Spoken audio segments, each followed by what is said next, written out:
നമ്മളിന്ന് ഈ കാട്ടുചേനത്തണ്ടും ചക്കക്കുരും കൂടി മോര് വാർന്നാണ് വെക്കുന്നത്.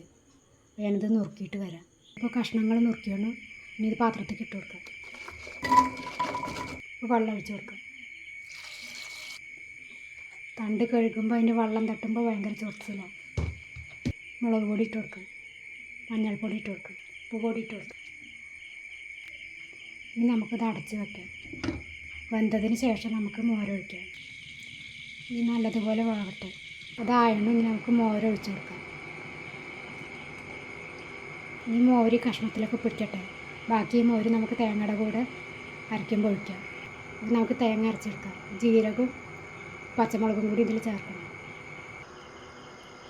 നമുക്കിനി തേങ്ങ ഇട്ട് കൊടുക്കാം.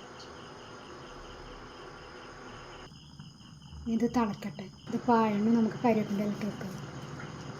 നമുക്കിത് വറുത്തിടണം. നമുക്ക് കടുകിട്ട് കൊടുക്കാം, കുറച്ച് ഉലുവ ഇട്ട് കൊടുക്കാം, ഉണക്കമുളക് ഇട്ട് കൊടുക്കാം. ഈ പായണം നമുക്ക് കൂട്ടാൾക്ക് ഒഴിച്ച് കൊടുക്കണം. നമ്മളിത് ഒഴിച്ചിട്ട് ഒന്ന് ഇളക്കി നോക്കാം. നിങ്ങൾക്ക് ഇഷ്ടപ്പെട്ടെന്ന് വെച്ചാൽ ഒന്ന് സബ്സ്ക്രൈബ് ചെയ്യണം.